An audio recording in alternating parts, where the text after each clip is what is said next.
Hello, everybody, and welcome to another episode of North Sports Dynasty. I believe it's episode 7. I am one of your co-hosts, Alex Loosemore. Hopefully, we'll get Andrew in a little bit. He's just driving to a wedding this week, or today, I guess. So, he said he's going to try and get in a little bit. But for now, you just got me. So hopefully that's good. I'm going to start off getting right into the news. And then after that, we'll get into some fantasy talks, have some starts, some sits, and a little bit of fantasy news on some other players. And the one thing I want to start off with getting into the NFL news is, so if you watched my show with Johnny on Thursday, the NFL edition with Johnny and Alex, you remember hopefully me saying that the Lions-Ravens game, the betting odds were taken down. There's a little bit more news into why that was. They've had four or five players either test positive for COVID or be a close contact. Justin Houston, Justin Madubuike, and a couple other of their outside linebackers are all on that COVID list. The big one, though, Lamar Jackson is now listed as questionable with an illness. It doesn't say COVID. It just says illness. So there's a lot of question marks on that Ravens team heading into tomorrow, which, gets me excited as a Lions fan, means we might have a chance. Carson Wentz is a game-time decision versus the Titans tomorrow. He sprained both his ankles last week. He didn't practice until Friday, so, it gives him a chance to play. I would still say it's not likely, but I could be wrong.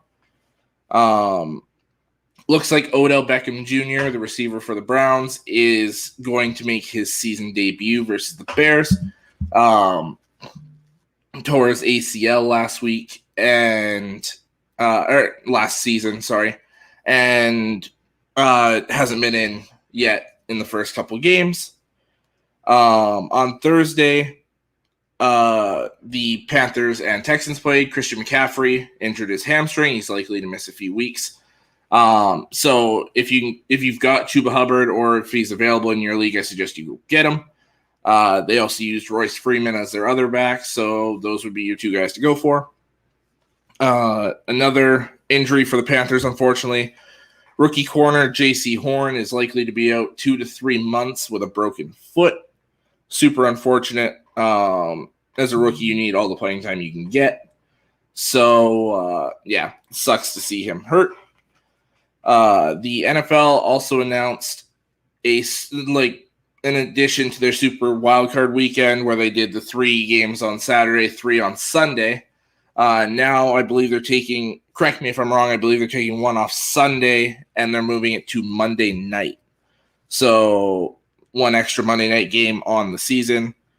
I'm down for that personally. Having 3 playoff games on the Saturday, 3 on the Sunday, right back to back, is a lot. So having that game on Monday kind of helps space it out a little bit. The Lions have confirmed the team is looking to trade linebacker Jamie Collins. In the Packers game on Monday, he showed zero effort on a lot of plays. Didn't look interested in playing, so Dan Campbell, Brad Holmes, the entire organization sent him home basically all week. They're looking to trade him. I believe it's 3 to 5 teams are interested. I know the Dolphins are. Patriots makes sense as well. Even I saw this come up and I didn't think it was a bad idea. The Chiefs could use linebackers. But I think it's going to be hard to trade him when he showed zero effort. So we'll see what happens there. If Carson Wentz doesn't go, the Colts have prepared both Jacob Eason and Brett Hundley to play. It'll be interesting to see what happens if Wentz doesn't start, who goes in, if they both play. Justin Fields is going to make his first career start versus the Browns. Andy Dalton had that knee injury. It's confirmed that it's not an ACL tear. But he's week to week at this point. Big Ben is questionable with a pec injury. He injured his left pec in last week's game versus the Raiders. Tua's out this week, has fractured ribs. He's week to week. So fantasy-wise, if you believe that the Dolphins are going to go off, go get Jacoby Brissett. I don't, so I wouldn't risk it. Bradley Chubb is going to undergo ankle surgery. Hopes to return this season. They said the minimum time frame for that injury is about 2 months. So you're looking end of November, start of December. So he'd have a little bit of time, but we'll see. Jarvis Landry is out a minimum of 3 weeks. They placed him on IR due to a knee injury. And then Tyrod Taylor, not in the Thursday game, but last week against the Browns, had that hamstring injury. He's expected to miss significant time. So Davis Mills got the start on Thursday. He looked like a rookie quarterback. I would stay away from the Texans offense personally. Moving to the NBA, Andrew Wiggins tried to get vaccination exemption for a religious reason. He was denied by the NBA, so until he gets vaccinated, he will miss all the Warriors home games in San Francisco. The Chicago Bulls are going to be without forward Patrick Williams for 4 to 6 weeks with an ankle sprain. The Minnesota Timberwolves fired president of basketball operations Gerson Rosas. There was a bunch of issues there. I guess he had an affair with a person below him. He hasn't done much to build this roster up, so not overly mad to see him go. Ben Simmons is holding out, still wants that trade. He says he'll never play another game for the Sixers. So it'll be interesting to see how that folds out, see how long till he gets traded. JJ Redick, guard for so many teams, the Clippers, the Pelicans, the Sixers. He was about to play for the Nets this year. He decided to just retire instead. Moving to the NHL, the Sabres have stripped Jack Eichel of his captaincy. They placed him on injured reserve with a neck injury. He's still looking to be traded. Surprised it's taken this long. Evgeny Malkin, center for the Pittsburgh Penguins, is out at least 2 months with he had knee surgery, so he's still recovering from that. And a bunch of contract extensions. Forward Kirill Kaprizov for the Minnesota Wild signed a 5-year, $45 million extension on Thursday. Good to get him in right as camp starting. Defenseman Rasmus Dahlin signed a 3-year, $18 million extension with the Buffalo Sabres. Goalie Cal Peterson signed a 3-year, $15 million extension with the Los Angeles Kings. And Elvis Merzlikins signed a 5-year, $27 million extension with Columbus Blue Jackets. I don't think any of those are overly outrageous. And some quick MLB news. The Cardinals tie a club record from 1935 with 14 straight wins. And then just some playoff news as we're getting close to the end of the regular season. The teams that have clinched playoff berths, the Los Angeles Dodgers, the San Francisco Giants, there's a game between them. The Giants are ahead by a game. They're the first team in baseball to hit 100 wins. The Milwaukee Brewers, the Tampa Bay Rays, and the Chicago White Sox have all clinched playoffs. The only team to clinch their division so far is the Chicago White Sox. I'm just going to get to the couple comments here. David Moser says, I just heard the Bucks freed up $4 million in cap space. I think they redid Ali Marpet's contract. That's a really good idea if they did that. And Bucks Report has sent the article there, so if you want to go take a look at it, by all means, please do. They write great articles and keep you informed on everything Bucks. I think that's a great move if they redid Ali Marpet's contract. And good move by Marpet to redo his contract. It'll be interesting to see if there's what they use the money for. If they're going to go get somebody or if somebody's getting an extension here. I guess we'll find out. Okay, so have some fantasy updates here. For players, I mean, these were my ones for the Tuesday episode.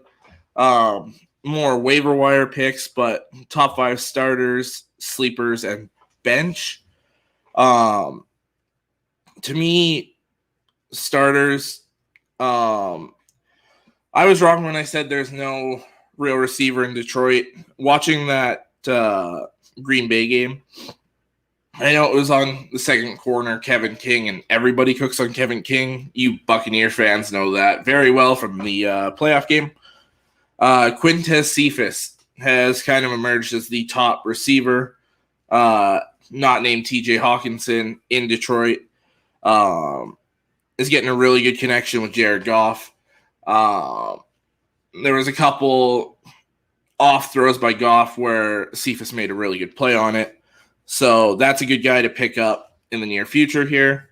Rondale Moore, if he's on your bench, I think it's time to look at starting him.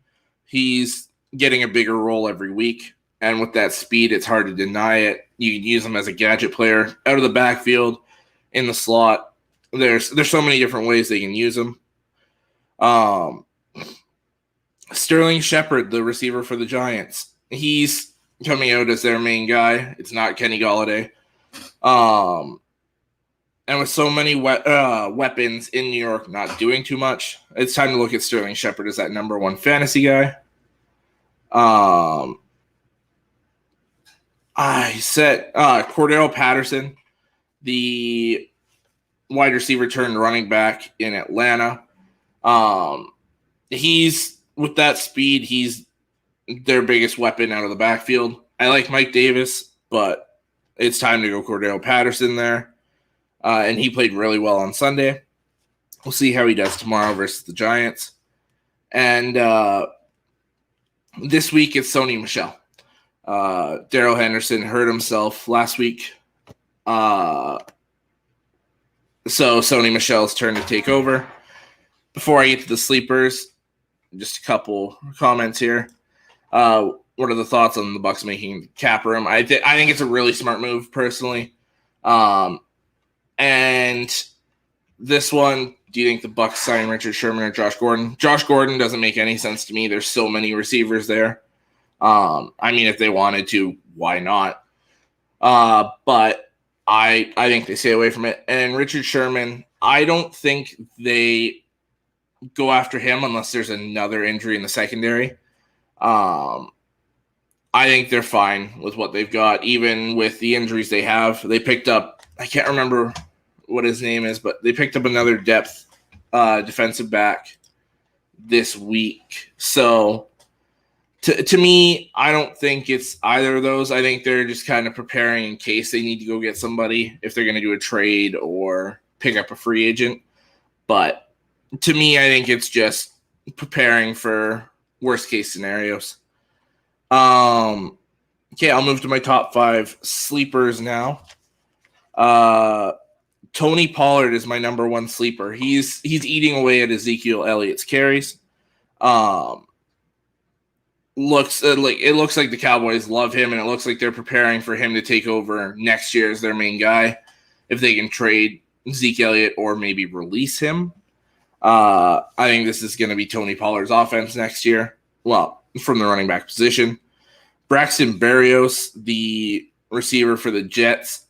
I think like Corey Davis is still their main guy, but Berrios hasn't been bad, and he's been there for a couple years.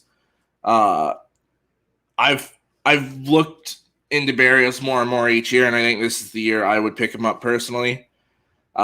This guy you could put as a starter, and I wouldn't argue you, but Teddy Bridgewater, he looks awesome in Denver. He's building a really good connection with those receivers and helping the Broncos be a legitimate team. Sorry, I've got Wisconsin Notre Dame over here, and Wisconsin just broke out a big run. Number 4 sleeper, and I can see this guy having a big game tomorrow, is Demetric Felton, the rookie running back turned receiver on the Cleveland Browns. he's the same kind of guy as Rondell Moore, one of those gadget players. You can do pretty much anything with him. And I had him on my taxi squad for this season. I didn't think he was going to get in. And then he got in last week and played really well. So I think give another week or two before you start putting him in at all. But he could be a dangerous flex player if he keeps building on the role he has now. And number 5, I have Tony Jones from the Saints. They didn't really do anything last week running back wise against the Panthers because they got behind early. But I think their game plan, especially after seeing Jameis Winston throw so many picks, and we'll get to him, I think they're going to go back to running the ball and a heavy dose of the run game against the Patriots tomorrow. I personally really do. And Alvin Kamara, if you play him all game tomorrow, that's just dumb from Sean Payton. So to me, Tony Jones has to get in there a decent chunk of the time.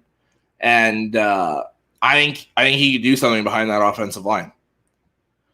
Now time to get to the top 5, I guess top 4 bench that I have.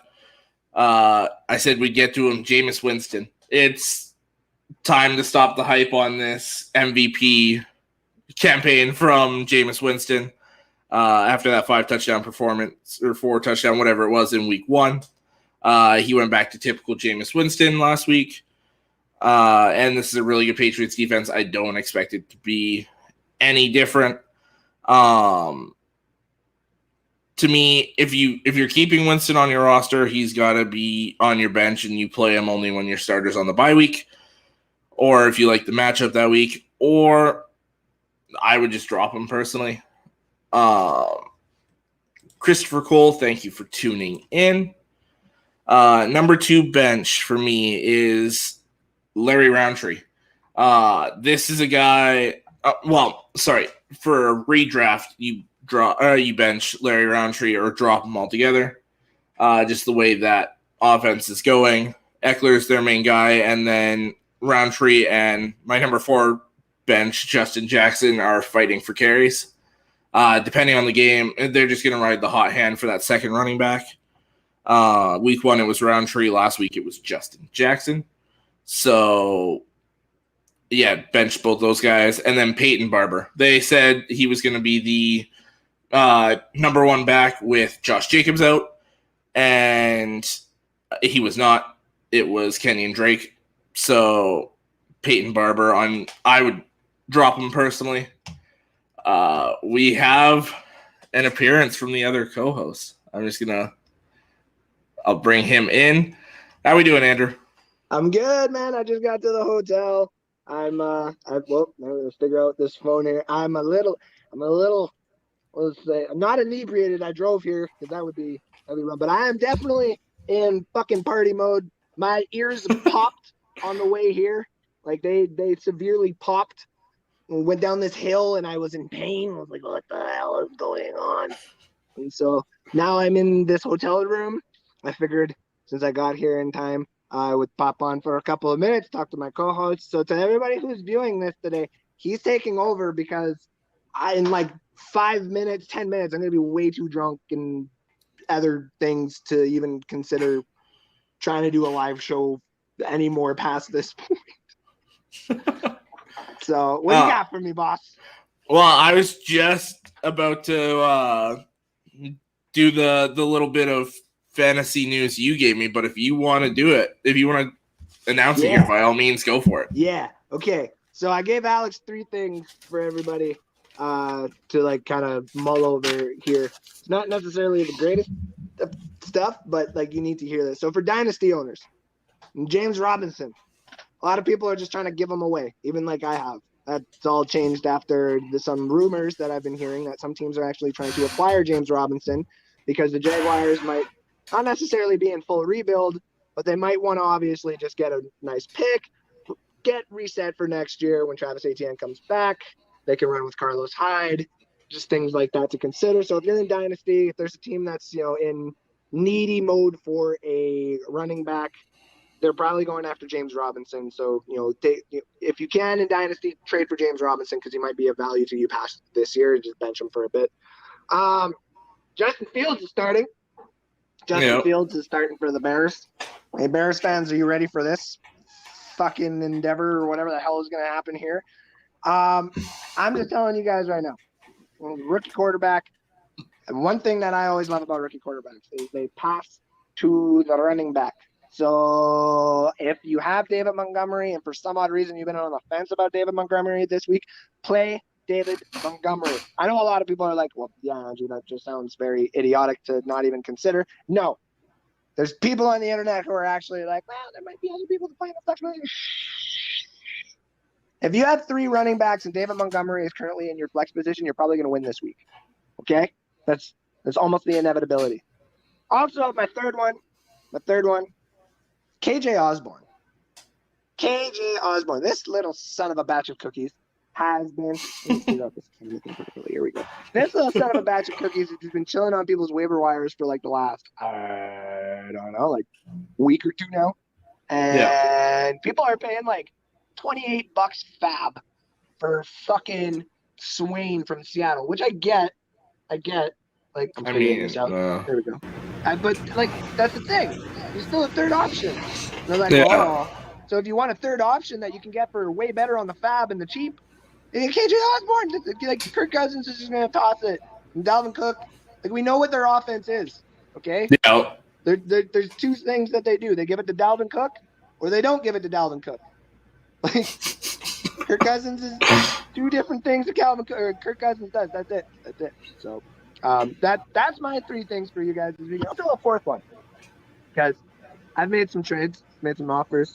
Yeah, you offered me, like you tried to get Montgomery from me. I was like, hell no. I did. I thought I offered you something very good too, and you're like, fuck off. So it was a good package, I will say. Yeah. See, I told you. I knew Alvin Kamara would get you tingled. You're like, oh, I kind of want the Camaros.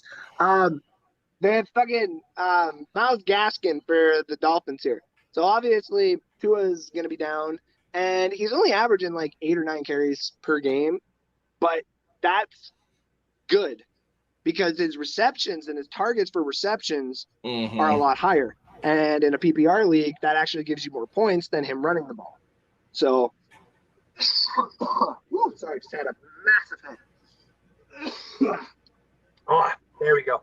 I thought I was going to control it for the whole time I was on here, but nope. I need to get that out of the way. So, Myles Gaskin for the Dolphins there because they got Jacoby Brissett, and Jacoby Brissett doesn't necessarily know the full system, but he is a good quarterback. He's probably going to throw it down to the running back position. So if you got Myles Gaskin and you're in a PPR league, him and David Montgomery, if you got 2 flexes, are the running backs you want to put in there. Like that's some cheap contracts out there. And obviously, this week's number 1 waiver wire priority. I don't know if Alex has anybody else in mind. If you can go and you can get our boy from Sherwood Park, the Canadian, Chuba Hubbard. I brought that up, yeah. Yeah. If you can go get Chuba, they're bringing in other running back. They don't need to bring in other fucking running backs. Okay? The Canadians going to take the broke of the load. They're going to realize maybe we overpaid for this, this running back here and stuff like that. And they're going to go to Houston and they're going to say, hey, Houston, I'll give you motherfucking McCaffrey. I'll give you motherfucking Sam Darnold. I'll also give you motherfucking, I don't know, some draft picks and shit. I'll give you 3 first-round picks. I'll give you Darnold and McCaffrey and shit. 3 first, Darnold and McCaffrey? That's what they want. Man, I know. That's way too much. But you got to think about it, though. Houston actually has, like, cap space to take in McCaffrey, right? So, yeah. Technically, like, it's injury-prone and dumping cap space technically for Carolina. Carolina gets advantage on that. You're essentially giving up 5 first-round picks for 1 player. That's what they want. They want 6. They want 3 players and they want 3 first-round picks. Yeah, but as a team, how can you give that up for 1 player? Well, fuck, if you're Miami, you got enough assets and you probably would. You'd be like, here, take fucking Myles Gaskin. Go take the best pick on our offensive line and go take Tua and take 3 first-round picks. Yeah, but see, they could do it and have it only affect 2 years of their draft. That's true. or it's like, yes, Carolina is in a bit of a pickle here, Rick. I get it, but it's it. I think Carolina is going to pull the trigger. If not, like someone like Denver is going to come out of nowhere and just be like, here, fucking have Jerry Jeudy, have fucking Von Miller, have fucking the other corner, and take 3 first-round picks. You're going to be drafting 32nd overall for the next 5 years. Yeah. So, yeah, I just some of these people, like, I want Deshaun Watson to obviously play where he's going to play, and I want him to obviously only if he's innocent. Obviously, if he's not innocent, then fuck him. But where he goes is going to be a big thing for a lot of teams. Like if he does go to like Miami, that's a big selling point. If he goes to Denver, that's a big selling point. But yeah, someone's going to do something eventually, and it's going to be a stupid trade. But going back to what I said, it's Chuba. Go get Chuba. We're trying to get Chuba on the show. It's not working. He's a little bit more famous now than we thought he was going to be. So that's on me. I should have done it earlier. That's my fault. So, ladies and gentlemen, this has been me from a hotel room. The lights are about to get pretty dim here pretty quick. And yep, I gotta go. You guys have yourself a great one. I'm gonna go crack some birds and some stuff like that. And yeah, have yourself a good one. Thanks for hosting. Yeah, thanks for hosting today. Yeah, no problem. Yeah, and I will see you at the very least next weekend. All right. Have yourself a good one, boss. You too. Peace. All right, so if anyone else wants to come in and talk, I am going to drop the link in the comments. We can talk whatever you want. What I'm going to do is I'm just going to go over my my picks here.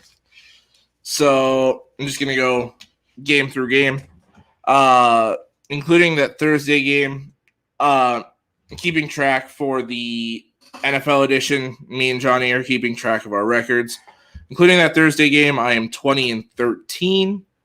I didn't want to be the exact same as Johnny, so right off the bat, I took an upset. I took the Chargers over the Chiefs. It's a divisional game. These two played very close, both games last year. I have them splitting.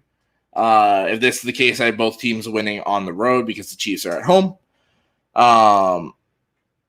The Chargers, I know they haven't looked great to start the season, but it's a new coach, and I think by now, these schemes are starting to settle in, and I think this could be where they take off.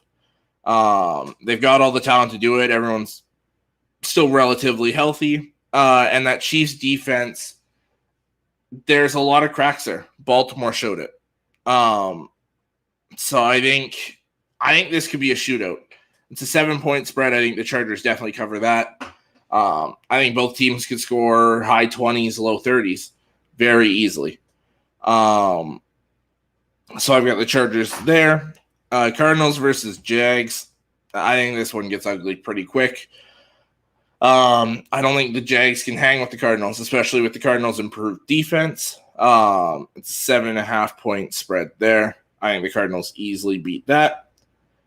I could see Kyler Murray, and to me, Kyler Murray's kind of my dark horse MVP pick at this point. I'm still going to roll with the one I said earlier in the season of Justin Herbert coming in and fighting for it. But Kyler Murray's making his case known for it. And I think he does it again against a fairly underwhelming Jags defense. Look for big days from DeAndre Hopkins and Rondale Moore for me, too. I'm a very big Rondale Moore fan. Moving to the Browns and the Bears. This game to me is going to be heavily focused on the run. Obviously, the Browns are always heavily focused on the run. Jarvis Landry's out. Odell Beckham Jr. is just getting back in, so he's probably going to be really rusty. So heavy dose of the run game from Cleveland as always. And like Andrew said, The Bears are starting a rookie quarterback with Justin Fields, so I'm expecting a heavy dose of David Montgomery. So it's a 7.5 point spread there. I can see the Bears covering that, but I'm expecting somewhere in the 17-13 range. Two good defenses, two good running games. To me, essentially, this just comes down to the Browns are the better team overall from 1-53. So give me the Browns in that one. If the Rams and Bucks weren't playing, the Bills and Washington football team is probably the game of the week this week. Two very good defenses. To me, though, and there's no way this should be a 7.5 point spread. I think it's a very, very close game. Could come down to the very end. But to me, the Bills, again, are just the better football team. Josh Allen is better than Taylor Heineke. The only way I think the Washington football team wins this game is if they control the clock. That's how you beat these elite quarterbacks. You run the ball, keep that offense off the field. So to limit their possessions, that's the only way you're going to beat them. And especially with that defense, it's harder to make the drives count when you've only got 4 or 5 drives in the game. So to me, I still think the Bills are going to take it. But it wouldn't shock me if Washington takes it. Chris, thank you for tuning in. He said, I think Gordon back to the Browns with Landry out. I could see it personally. To be honest, I don't know where he's going to go. I mean, as a Lions fan, I wouldn't be against having him here. It would give us somebody with some actual name value. And whether we get him for 1 game or 6 games, he's still better than anything we've got now. I don't know what to think with Josh Gordon. I forgot to put that in my news. Josh Gordon has been reinstated. He can play as soon as week 4. I don't know where he's going to end up. If I had to predict, the Browns make a lot of sense. New England could use receivers. That one wouldn't shock me. That's a really weird one. Going back to the predictions, Titans versus the Colts. To me, this one is the Titans, whether Carson Wentz plays or the backups play. I don't see a way that the Colts win this. It sucks to have them start 0-3, as I really like that Colts team. But I think the Titans are just too good, I guess, for the Colts. Derrick Henry is, I think he can go off in this game as long as the Titans offensive line can control that front 7. I'm not a fan of the Colts secondary, so this could be a big day for Tannehill, AJ Brown, if he can hold on to the ball. He's had an issue with drops lately, and Julio Jones. I think could be big days for those 3. It's 5.5 point spread. I'll say the Titans win by a touchdown, maybe 10 points, but I don't see Indianapolis winning this game. A very sneaky good game, the Patriots and the Saints. To me, it's a 3-point spread, and that shows you what they think. It's a good game. The Saints have a good defense when they're healthy. They're banged up all over the place. So, to me, New England wins this game. and it's a good game for them to win heading into next week when they play the Bucks. This is essentially a tune-up game for their really important game next week. I think they control Jameis Winston.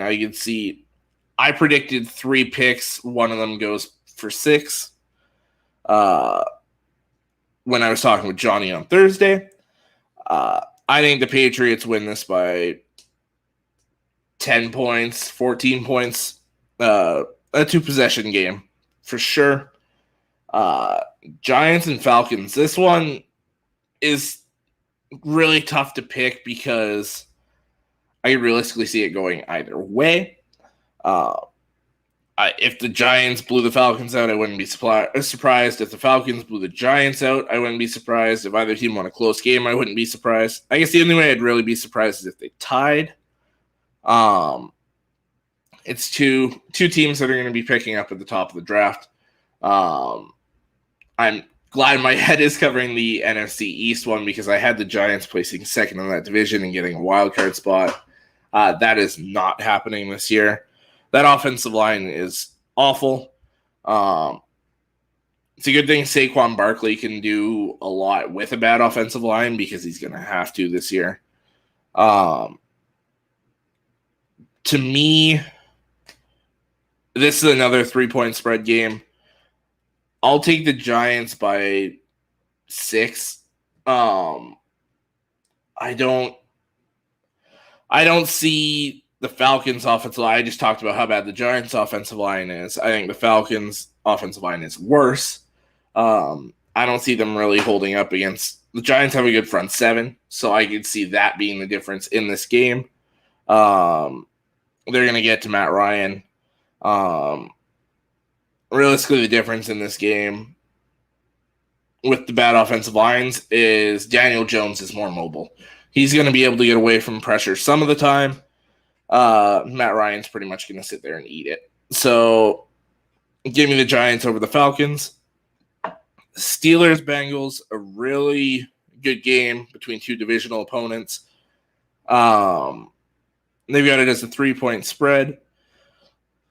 It bothers me a little bit that TJ Watt's out with that, I believe, groin tear. Correct me if I'm wrong on that.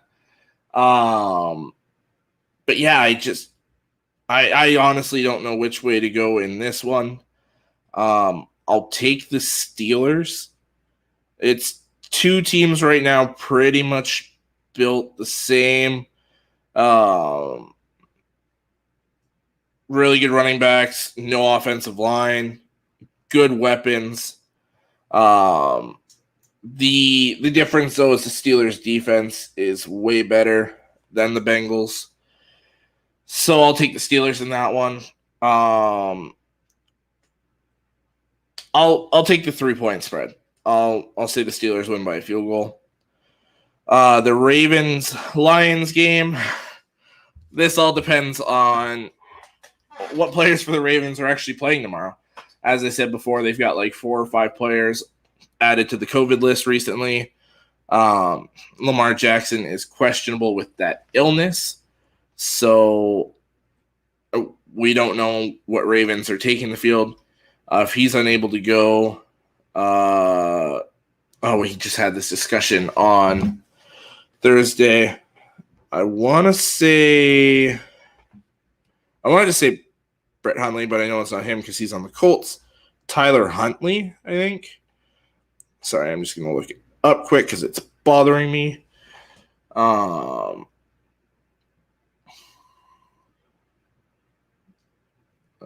Come on. Either way, if Lamar's not able to go, I think the Lions get their first win of the season because they're just missing so much. It is Tyler Huntley. If Lamar's there, there's no way the Lions win this. They had a 7.5-point spread before all this COVID and injury stuff happened. They took it down on Thursday when they obviously found out about all of this before any of us found out. I I doubt there's even a spread up there anymore. I don't think they've put it up again. I'm just gonna check quick. Oh,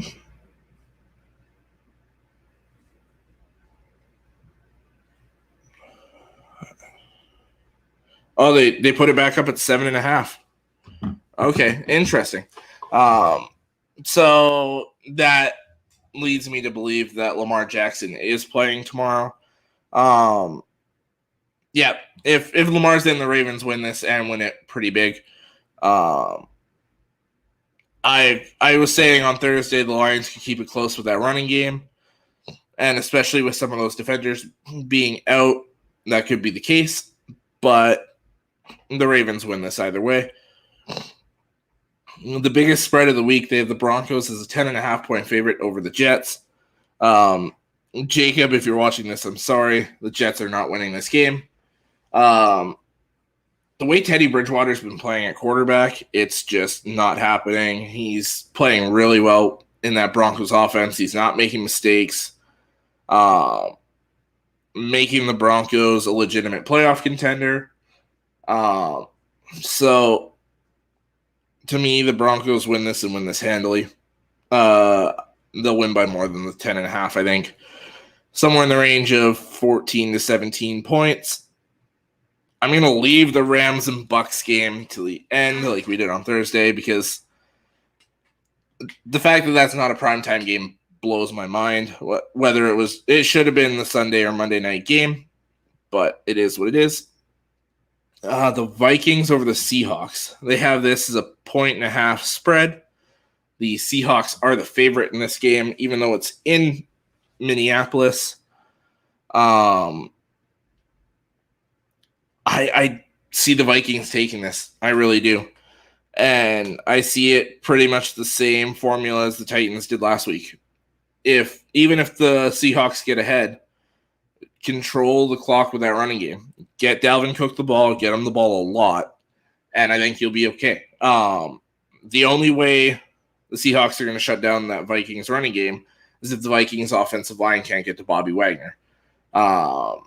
Really on that defense, you have, I believe it's Carlos Dunlap as your one pass rusher. You have Bobby Wagner in your middle linebacker slot, and you have Jamal Adams as your safety, and you don't have much else. To me, that's the way the Vikings defense is too. You have Daniil Hunter as a pass rusher. You have Eric Kendricks as a really good linebacker. And you have Harrison Smith as a good safety. But there's not much else. Their defenses are a lot alike. I want to take the Seahawks because of Russell Wilson being much better than Kirk Cousins. But I got to take the Vikings. I don't know why, but that one's just like in my mind. It's just you got to take them. You got to take them. So Vikings over Seahawks there. Raiders and Dolphins. I've got the Raiders over the Dolphins. I said on Thursday that if Tua was in, I might take the Dolphins. I changed my mind on that. They're not. The Raiders were winning this regardless. Their defense is playing like a legit defense. And we're still early enough in the season that there's not enough tape on that John Gruden offense that he changed up again. So if this was in like week 9, week 10, week 11, the Dolphins win this. But the Raiders are going to take this. They always start off really well and taper off later in the year. So, yeah, Raiders win this one. The Sunday night game, the 49ers and the Packers. Just before I get to that one, Johnny agrees with me. The Seahawks have no defense. If this turns into a shootout, then Kirk Cousins in that passing attack can hang with Russell Wilson in that passing attack just because neither team has a defense. As long as they could control Jamal Adams' pass rush, then I think Minnesota would be fine. They have really good weapons on the outside too, and Justin Jefferson, Adam Thielen, and Andrews kind of like sleeper for the week again, KJ Osborne. Yeah, like this could be a really fun game to watch. Nobody I believe in this group will really be watching it with that Bucks-Rams game on at the same time. I feel like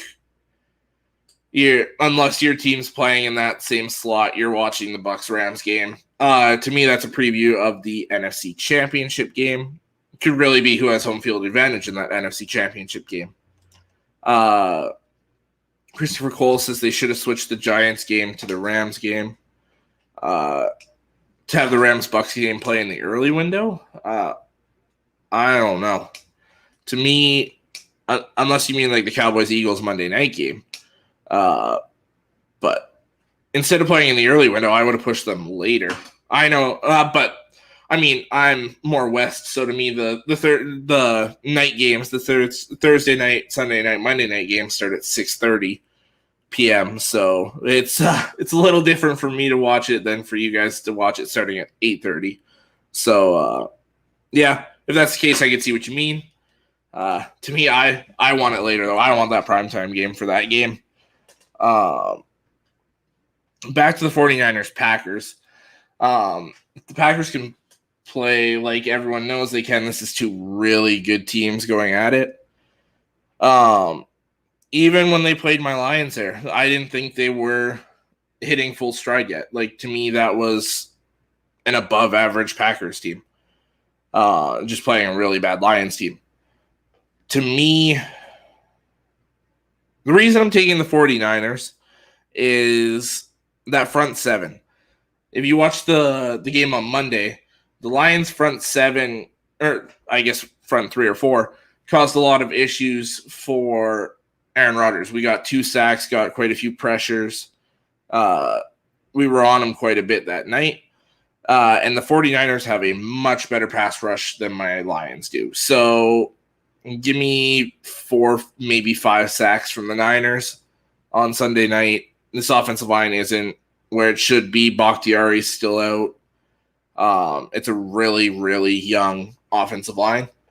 So I think the 49ers defensive line eats, and Fred Warner can hang with Aaron Jones. So that can mitigate your run game. I think it's a 3-point spread here. I could see the Niners by 10. I really could. And then the second to last game we're going to discuss, I've got Cowboys and Eagles, the Monday night game. To me, I've got the Cowboys winning this.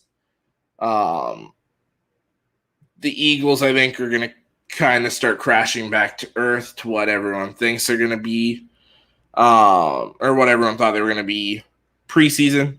They're going to be picking up near the top of the draft. The Cowboys, I think, are pushing for that 7th and final playoff spot in the NFC. It could be the 6th seed. Realistically, they're going for one of those last 2 playoff seeds. It's the Cowboys. I hate to say it. They're a good team if they can figure out this defense, which has played fairly well to start. Still a really good offense. No worries over there. And I think Dak could pick apart the secondary. That 3.5-point spread, I think the Cowboys win by more than that. I'll say the Cowboys by 7. Because it's a divisional game, it is going to stay closer. And then for the game everyone's waiting for, the Bucks in LA to play the Rams. I've gone back and forth on this pick so many times. When we were predicting on Thursday for me and Johnny, I changed my mind like 3 times within that show. I am going to stick with it. I'm going to take the Rams by a field goal. If I had to predict an actual score, I'm going to say 31-28 Rams. I think this game's an absolute shootout. I don't see it being very low scoring. I think both offenses are going to go off, and it's just going to be who has the ball last. And in this case, I think Stafford gets the ball last. Would it shock me if the Bucs win? Absolutely not. Would it shock me if the Bucs win by a lot? No, it wouldn't. I don't think the Rams would win by a lot. I think any situation that the Rams win, it's a very close game. But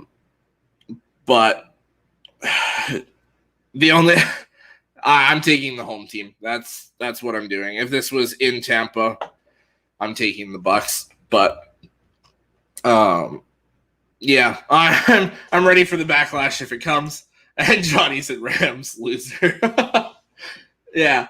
And Johnny knows kind of where I'm at with this one. I have such a hard time picking this game just because it's, in my opinion, it's the two best teams in football right now. It really is.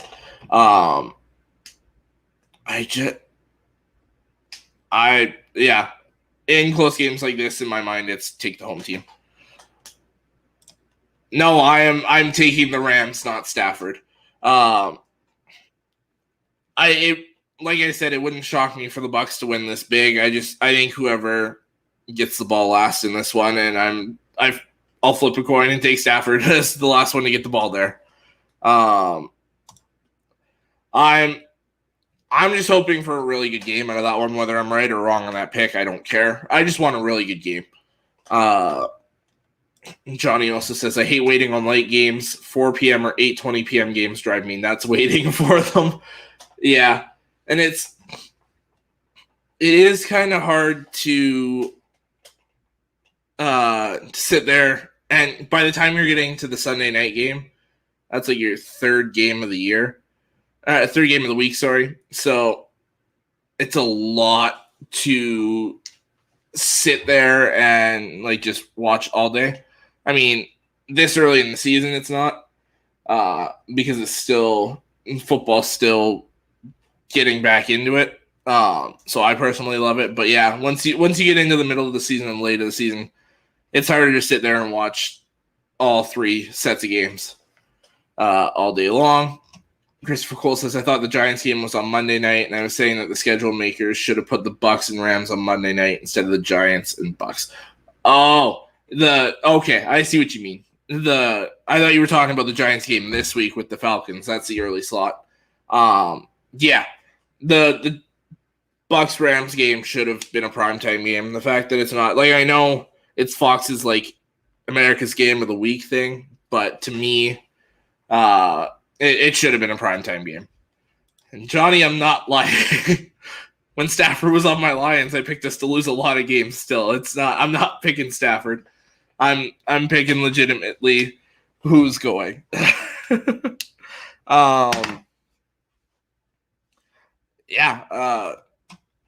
Any questions you guys got, post in the comments. I am going to send the link out again if anyone wants to come in. I'll just do it every now and then.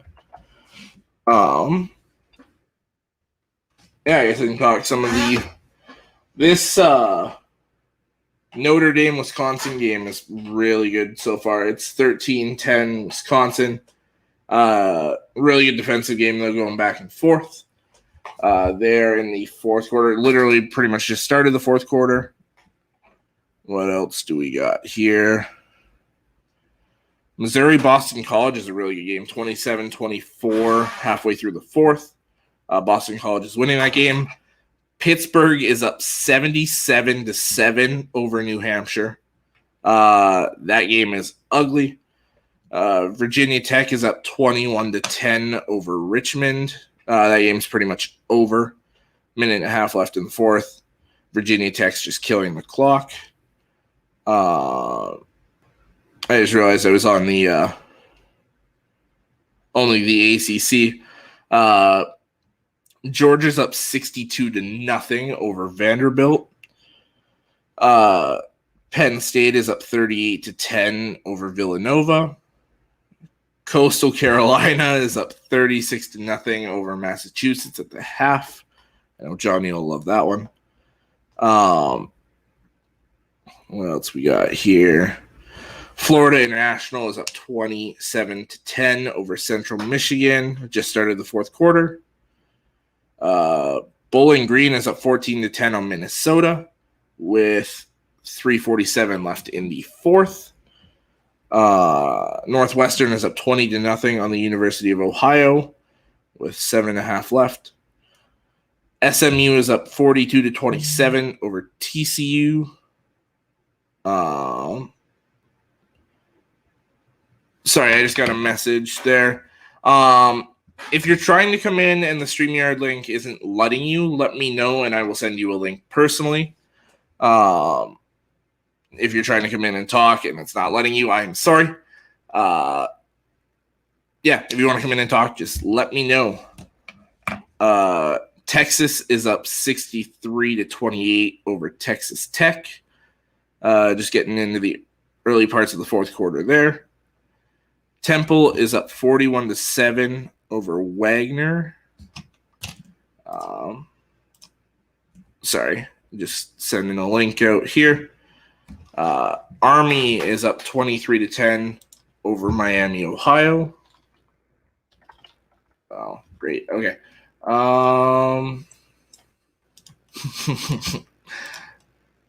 Apologies, everyone.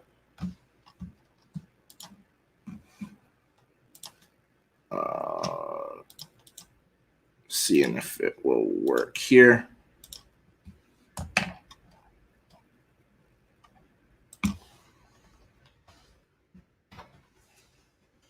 There we go. Sorry. I know this is great radio.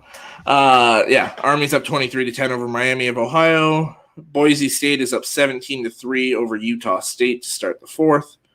The Miami and Central Connecticut game is delayed. Miami is currently up 49-0. I'm just going to check what point of the game. They were at the half. Okay. I wonder, probably a storm, I guess, is delaying that. Western Michigan is up 13-3 on San Jose State. Toledo is up 14-6 on Ball State. Eastern Michigan is up 21-7 on Texas State. That Virginia Tech Richmond game is now final, 21-10. What other games we got later on here? I just want to see the top 25 matchups. So 1:30, I'll be watching the Rutgers-Michigan game. We've got number 7 Texas A&M at number 16 Arkansas. That should be a really good game. Colorado State at number 5 Iowa should be good. Number 9 Clemson at NC State should be a good one. Clemson struggled to start here. What else here? UCLA, 24th ranked against Stanford should be a good one. 11th ranked Florida against Tennessee. That could be a little bit underrated. Florida should still win that fairly easily. Ohio State's playing like an NBA team and resting some of their starters against Akron. I think that's about it there for good matchups there. All right, so coming up on an hour here. I am going to wrap this up fairly quick because I have a lot to do today. So if nobody is coming in here, then I will end this. Thank you for tuning in to another episode of North Sports Dynasty. We will be back hopefully on Tuesday. Sorry we weren't live on Tuesday. If you tuned in on Thursday, you'd know Andrew was sick. So we'll try to go live on Tuesday. Give you our waiver wire pickups, drops, try and help you guys out with your fantasy team. And then we'll be live again next Saturday. You can catch me with Johnny Dean. Oh, Johnny, if you're going to come in, then I will stay on. Yeah, if you guys want to come in and talk, I will stay on and talk. I'm just out of things to talk about by myself. So That's the only reason I was getting ready to wrap up. All right. Yep. Coming on in a second.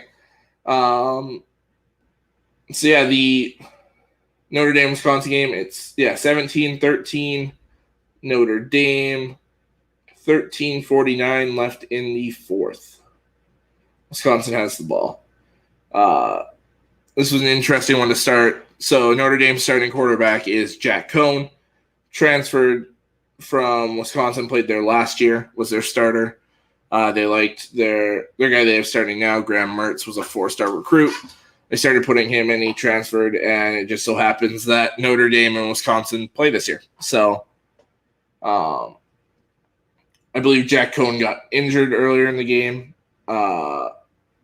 and Notre Dame's just kind of rallying around that. So, okay, we'll do Johnny. I guess I can just do this.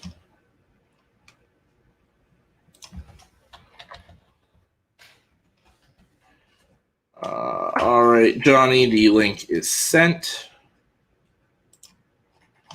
Yeah, it's a typical rallying around their injured player. They've been playing really well since. The offense wasn't really moving with Cohn. Now it is, so it'll be interesting for Notre Dame next week if Cohn's ready to go, if they go back to him, or if they go to their other guy. I can't remember the backup's name. He is here now, my co-host on the NFL edition, Mr. Johnny Dean. How we doing, Johnny? How's it going, man? Doing well. I didn't even realize you were going to be on today. It's Saturday, yeah. Solo at that, man. Solo. Yeah. I hadn't really heard if he was still going to the wedding or not, because obviously he had to wait for the go-ahead with the testing and everything. Right. And then it was just kind of like messaging him like, "Are you coming on today?" And like just sent him the link in case. And he's like, "Yeah, I'll try and hop on for a few minutes." I was like, "Oh, okay, cool." Christopher Cole says Tua to the IR, so he's out at least 3 weeks then. Yeah, he took a pounding, man. Yeah. I can't just say the normal phrase that he's glass, but if he's going to take poundings in the NFL like that. Yeah, absolutely. And I just don't see him standing up in the NFL. He reminds me of a couple of other players that have come and gone over the past. Mm-hmm. You know? Yeah. Eric Moreno says, any chance AB plays? Haven't ruled him out yet. He's got to get two positive tests. He could easily or play. 2 negative tests. Sorry. Yeah, he can easily be ready to play, but I don't know if they want to play him right now. I think they're trying to rotate their players. Yeah, I can see that. Keep them healthy. Going back up to the start here, what do you think of the Ali Marpet contract? Like, they redid his contract. We kind of expected that, but we expected it a lot sooner than this. Yeah. But I don't. It's $4 million, so if they have to find somebody during the season to replace somebody, it's there. That's kind of what I thought. I didn't think they're going for anyone right now. I think this was just preparing for if somebody gets hurt. Right. So, okay, yeah. With AB, I haven't heard one way or the other. But if I'm them, I rest them. Realistically. Absolutely. I mean, it's not like they're wanting for receivers on the field, you know? Yeah. Well, and that's like somebody, it was asked if they're going to go after Josh Gordon, and I'm like, to me, that doesn't make sense. You guys are loaded at receiver. There's no point in bringing in another one. Fantasy thing, but a few people have started out. I mean, it's like, you know, well, the Buccaneers can heal anybody from their misfortunes. You know what I mean? Yeah. Yeah. Let's throw Josh Gordon out there. He's not really an issue per se, except for he likes to smoke weed, man. Yeah. And he is. It's so putting Josh Norman in there with that lineup, I guess that's a really great fantasy lineup, but it wouldn't be a great lineup for your fantasy because that would just take more touches away from everybody else. I mean, yeah. Eric, I can send you the link. Absolutely.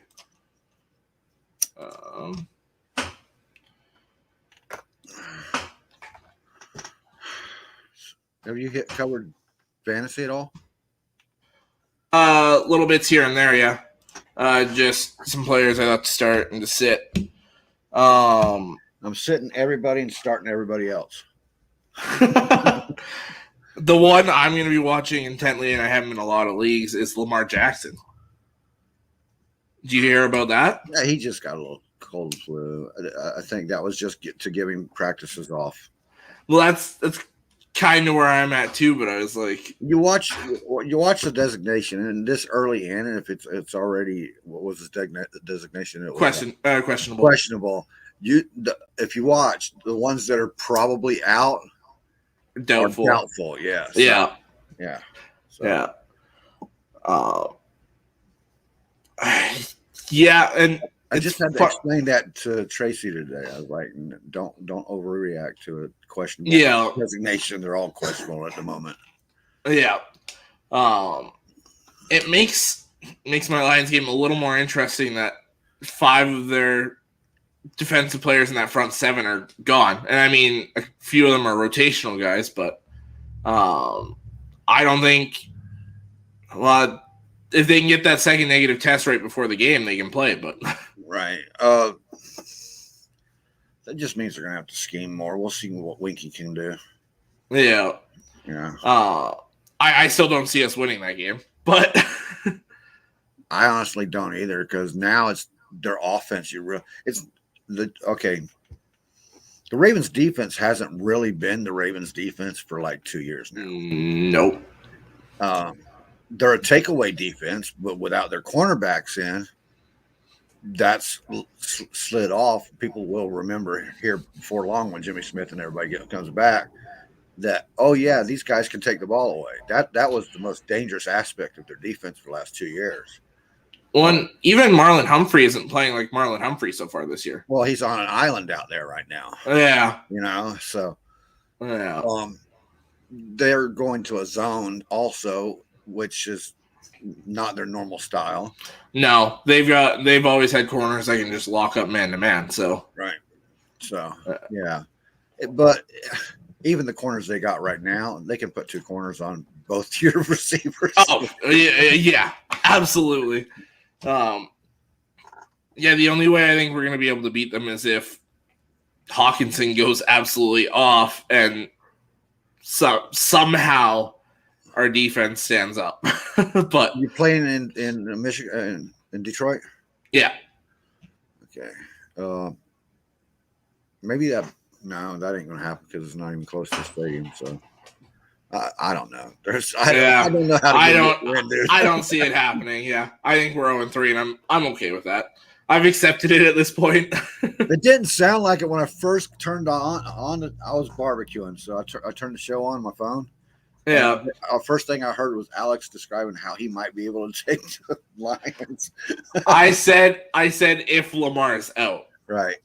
If Lamar's out, the Lions get that win, I think. But if Lamar's in, there's no way in hell. There's no chance.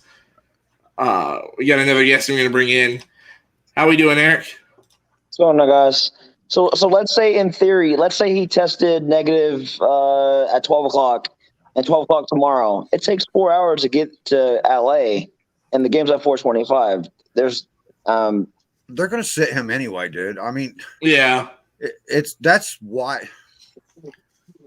I mean, it's 24 hours, but look at the lineup. They're not stressing anything but getting their players rest right now to make it through. Jalen Darden might get. I mean, they said. Darden's a little shorter than AB, but he's got some. AB. He can. No. Don't compare him to AB at all, man. Just go somewhere else with that comparison. We don't know what Darden is, and he hasn't really looked like that. He's not even at the spot where you can say he might look like AB one day. Yeah, Scotty's good for a couple of deep routes. Maybe he'll even get one like he did in Green Bay. in the slot. You mean a slant route that he ran in Green Bay? Yeah, I could see. No, like the Hail Mary at the end of the half. And the one in Like the deep route. and the one in Oakland too. That Or Hail excuse Mary me, is not a Hail Vegas. Mary, because a Hail Mary is just throwing it up and getting your tall guys out there and hoping. Yeah, the 4 verticals Right. at the half. Yeah, yeah. That's a designed play. That's a design play between Brady and Scott. 28-24 Bucks over Rams. That wouldn't shock me at all. I could see that. I could see it. I can see it being a low-scoring game. I can see it being a high. The thing is, I hope they're not focused. I hope they're not worried about, because we're going to New England next week. I hope they're not worried about that. Focus on the game that you have right now. Because if they look towards next week, that I don't know, they might lose. Dude, there's no way they're looking for that. No, the biggest game of the year right here, man. The 2-1 Giants. Maybe next week. Maybe next week too. Next week might be, if they get through next week, because that's an emotional game. It's not a battle. I mean, who plays tomorrow night? Packers and Niners, right? Yeah, they're the late night game tomorrow. Yeah. And they can't flex until like week 9, right? They won't. Or week 12. That game, dude. No, it's too late now. No, it doesn't even matter about time. That's a good divisional game. Yeah. Watching the Packers, not a divisional game, but everybody's going to be watching that game. That's another probable playoff matchup, to be honest with you. Absolutely. Yeah. If they were gonna flex one, and I still wouldn't even see this happening, like if they could, would be flexing out the Monday night game. But I don't think they'd do that, even because that's a good divisional matchup. How about Bucks and Saints on Halloween? That's a 4:25 game, I think. I think that's going to be an appropriate game. The voodoo might be working for them. Yeah. That'll be fun. Yeah. Yeah, at the rate the Saints are playing right now, they're going to need all the voodoo they can get, man. Yeah. Yeah. We might even set some of our starters for that game, honestly. No, it's a divisional game. They won't do that. Yeah. So you're saying like even if AB was okay, they would dress him but not play him, correct? Well, I think they'd more like. I don't think they'll dress him. No, he was saying like if there wasn't the COVID issue and he was ready to go, they would put Darden, Evans, Godwin, Miller, and of course Mickens is out with I thought it was a hip injury, but I guess it's something else. Abdomen, yeah. Yeah, Tyler Johnson. I'm excited. He's a Chris Godwin type, so maybe he'll have a game. Evans is going to get doubled. Godwin has good games against the Rams. Evans isn't going to get doubled. They'll one-on-one. They'll stick Ramsey on him, and they'll just hope Ramsey can do enough. They can't stick Ramsey on him, man. Just keep him on him, because then you got trouble. They're going to move Ramsey. OJ, they can use OJ like they do on AB. I mean, he's maybe put OJ in the slot and then run those 2 tight end sets with Gronk and Brait. And OJ more than 4 times on the field, that means he hasn't broken another bone or something. Come on. I think OJ's going to have a good game, especially with AB out. Not officially, but we have less than almost 24 hours. I'm surprised. He's not playing. AB? No. Yeah. But Tyler Johnson will get a lot of play time. He should be back at practice Tuesday or whenever they practice again. That's a week. You'll see a lot of Brait. You'll see a lot of Brait. 2 tight end sets. Gronk's going to block a lot. Well, 2 tight end sets. How about Gio? How about Gio in the slot? Gronk is going to be blocking most of this game. Yeah. No, that's honest. Honest to God, he's going to be blocking this game. It'll be 2 right tackles, essentially. He can block and catch at the same time. Not the same time. I don't expect. You do know what we're facing, right? The Rams front 4 is a beast. Yeah, I know. They're going to be using Gronk right there, the best blocker on the team, by the way. Yeah, they're going to use him to chip or chop. He's going to be straight pass blocking. Yeah, straight pass blocking. Yep.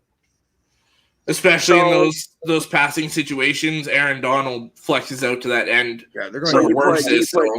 Tyler Johnson in the slot with AB and with Godwin and Evans outside, and Yeah. Could you Bray and OJ or put OJ in the slot inside?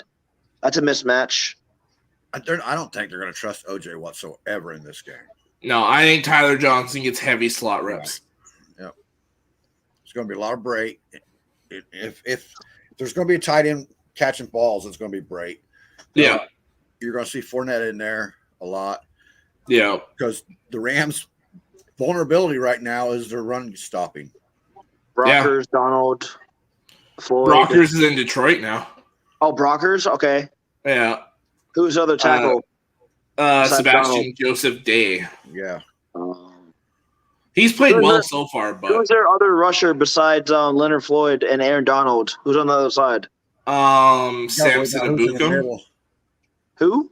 You got to worry about who's in the middle. Not Yeah, I know. when we shut down the middle, we shut down Aaron Donald. Period. Yeah.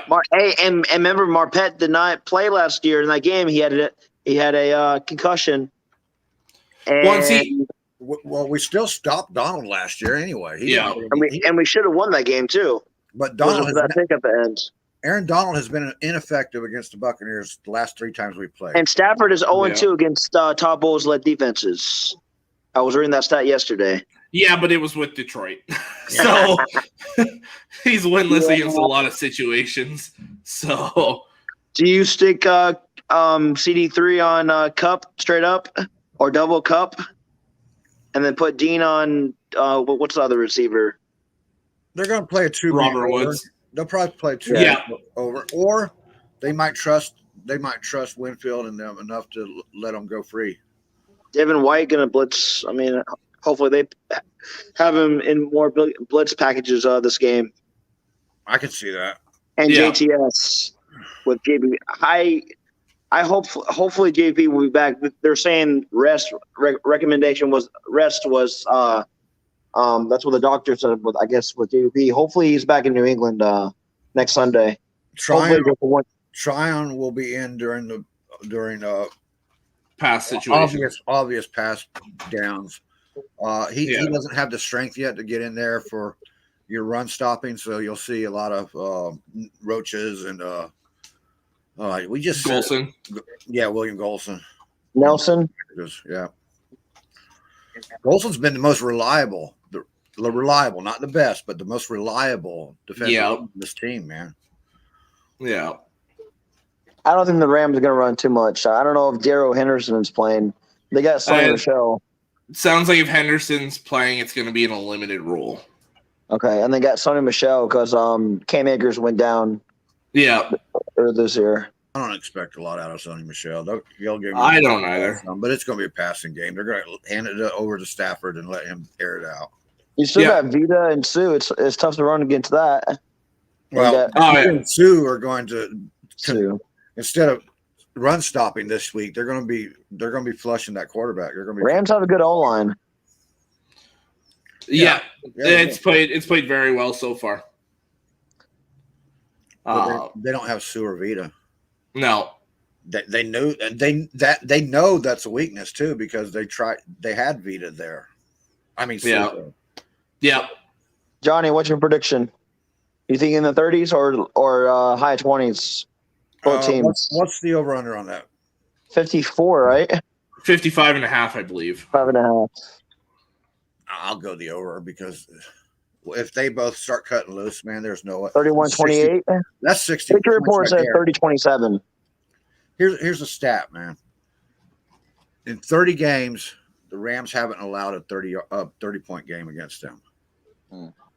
And for the last 15 games in a row, Brady's had 30-point games. So one of those records are fixing to snap. It's going to be the Bucs are going to get right around 30. I don't know if it's going to be over, but they'll be pushing it. Hopefully we can hold the Rams under 30. They've got 2 real strong weapons, and if you can stop those, then I think we can handle this game easy. Yeah. Not easy, it's the Rams, but easier than expected. Christopher Cole says, "How good is the Rams defense?" The statistics, yeah, and they're going to give up a lot of yards. I'm talking generally, not against you guys. They give up a lot of yards, but not a lot of points. They allow you within the 20s to, it's pretty much free reign, and then inside the 20s, they lock you down. Sound familiar? Yeah, very familiar. So I still think this one's going to be high scoring. I really do. I mean, the Rams and the Bucks are mirror images of each other right now. Yeah, it's just you guys have more talent throughout. You guys are a more built roster than they are. Changed your opinion again yet? Dude, I don't do this to me. I don't know which way to go, honestly. I don't. My mind will probably change a dozen times before the game starts tomorrow. That's why I put mine in paper, man, and have to stick to it. Yeah, I wrote it down as Rams over Bucks, but would you be surprised if AB gets cleared with 2 negatives? I mean, he's running out of time. Well, it only takes 24 hours to do that. 24 hours apart, so it would have to be 10 a.m. today and 10 a.m. tomorrow, or 12 p.m. He had his first test. Yeah, he's already had the first one. Okay, so what was that? A day ago? No, I'm saying, but what was the result? We don't know. They haven't given the result out, but if the fact that they haven't ruled him out, if that first result is no good, negative, then he has to wait another 2 days. So no, I don't see AB playing at all, man. 24 hours apart. So if it was yesterday, then it's today, or today, then yesterday, or today, tomorrow. Well, he can't test tomorrow and be ready for the game. No, we'll test today. I don't even think he'll get on the flight if he. He'll have 31-17. I don't know about I think that. it's a little too far apart. 31-28, or 31-24. See, I had 31-28. He could fly by himself. He's got money. He could fly on a jet by himself, or on a private. Come on, you're stretching now. You're getting That's desperate. If they're leaving today, he can't go on the plane with them. If he's not going today with the team, then he's not going. Yeah, he can fly. He can fly there by himself. He's not going to. Going if he's not on the team plane. You never seen that before? I've never seen that before, except if it's a dual sport guy, like with Dion and Bo, shit, then they had to get out there on their own. But nobody. Time? Do you know what time they're leaving today? I think it was around 1, wasn't it? I think they've already left. Yeah, they already left. Yeah, so I don't see any way AB plays. The fact that they haven't ruled him out, and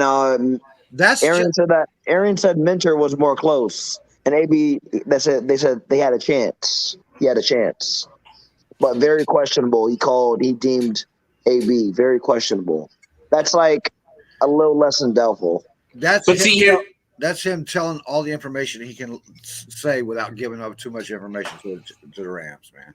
He's not. Yep, exactly. And I was just going to say that. You say he's questionable even if you know he's not playing, because if he's not playing, then they still have time to make a whole different game plan not involving AB. Right. This is pure strategy. Yeah, because the Rams have to game plan for AB. Everybody would have to game plan for AB. And you don't want them to have time to change that. No. Oh. I think he's frozen, man. I think so, too.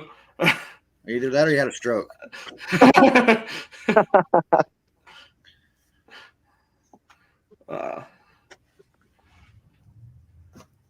What's your favorite game you're looking? I know what you're Saints looking for. Patriots. Who wins, Alex? Saints, Patriots? I've got the Patriots. Johnny? Patriots. And a close one. How many points in the? What's the favored? Who's favored? The Patriots are favored by a field goal, and I think about 7 to 10 points. What's the over under 50? Oh God, no! There's no way that the over under is 50. 44. I'll check it here. 40, 45. 40 to 45, yeah. Okay, I would give you that, but hey guys, have a good day. Go Bucks. I gotta run. All right, take care, man. Don't run too hard. Or later, buddy. Over under is 42.5. Is it? That's about right. Yeah. Exactly the middle of what I said. Yeah. Thanks for adding that half in there. Yeah. Well, who do you got? I don't. You did take the Patriots, right? How do you Yeah. see that game playing out? Because it could be. These are two head coaches that hate each. Well, they don't hate each other. Supposedly, They're not fond of each other. right? And they're going to try to rub it in. So whoever wins might win by 10. See, but I don't see the matchup being. That's all I see this matchup being, because neither one of them have an experienced quarterback that was really, really consistent or good. Oh, you're talking a lot of like. So are you talking rubbing in defensively, like low scoring? No, I was saying that this game. Look how the Patriots' last game went. I mean, it wasn't pretty, but they put points on the board. Yeah. Okay, I see what you mean. That was a coaching score. You know what I mean? That's when the coach comes in and says, "We're doing this." He's going to call every friggin' play. Yeah. And I don't even know if Josh is calling the plays there on this game, man. He might just Belichick might say, "No, get out of the way." That'd be awesome. Yeah, to me, I don't see much of anything from either offense, to be blatantly honest with you. No, I see where they can take advantage of each other a lot. Yeah, absolutely. Gilmore's not playing yet, is he? Nope. That's going to be. They put him on the NFI list or whatever, so he's out 6 weeks, something like that. Well, Jameis is lucky that Gilmore's not playing this week, man. They still got good other corners. Like J.C. Jackson's a really good corner. And then I'm trying to think who their other one is, but they got. I don't even know their names, man, but they got good defensive players out there. Yeah, I know J.C. Jackson's a very good underrated corner. So, well, aren't all corners underrated in their own mind? In their own mind, yes. But that's the attitude you have to play corner or wide receiver, because you're always beaten. You're either beaten or losing against the guy you're playing against. It's not like every play. That's why they tend to be more diva-ish. Yeah. Every game that it's them doing it. It's them doing it. You know what I mean? Yeah. And they have to have that little bit of arrogance with them in order to be great. Yeah. I mean, no, I totally get that. Thank you for tuning in, Jacob. He says Patriots offense didn't score points because they were impressive. They scored points because the Jets kept that defense on the field because of turnovers and they got tired. Well, we weren't going to rag on your boy yet. Yeah. Save that for Thursday night, buddy. Join Jacob. Come join us Thursday night, man, and then you can hear some ragging on your boy. there was a decent bit this past Thursday. I felt bad, but yeah. I do like Zach Wilson. I really do. I will say that. I do too. I told Jacob on one of his shows that I like Jack Wilson. I like Zach better than I liked Trevor, and that's I still hold to that. Yeah. To me, it was more. But I didn't know. I didn't know who Zach Wilson was until the draft process started. And then seeing the pro day and everything, and then I went and looked at his highlights and stuff. And yes, it was at BYU against lesser schools, but he was still very impressive. Yeah. I liked him a lot. I remember a time when BYU used to be the school to look for a quarterback. Yeah. I mean, look, Steve Young come out of there. I was the first one that comes to mind is Steve Young. So did the Chicago Bears coach, Jim McMahon. I honestly liked him because he had fight in him, man. Yeah. He wouldn't stop. And the guy played blind. Yeah. He was blind, dude. Legally blind out there playing football. Come on. See, Jameis has no excuse. Exactly. Exactly. Jacob says the beginning of the game, the Pats were basically held to nothing offensively, and the Saints D is better than Jets, and they're older. The Saints defense that was banged up. There's a lot of their key players that aren't playing. Quit stealing his excuses, man. I do think. I don't know. I think it's just. I don't know what it is with the Jets. They still got to build that team, man.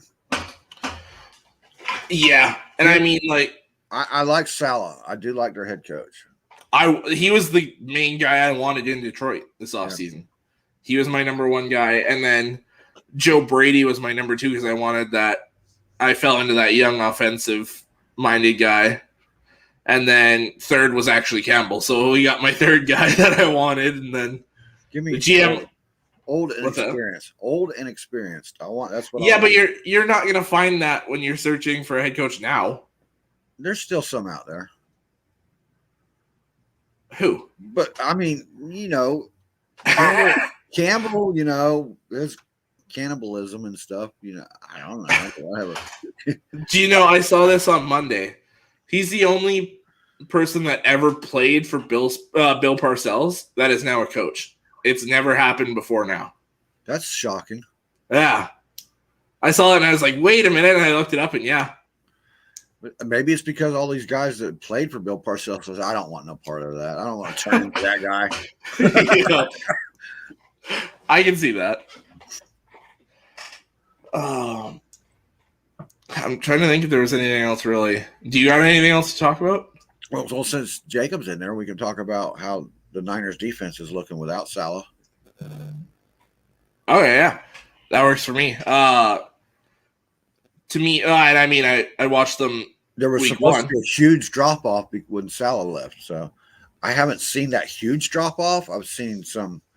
It's been a drop off, but scheme rearrangements and stuff, but not a whole lot of difference, man. No. James says, Jets are young. I'll admit it was unrealistic to expect anything amazing from New York. Rookie coach, quarterback, OC, and more. Teams building. Stay tuned. Yeah. Absolutely. That's what we tried to tell you at the beginning of the year, man.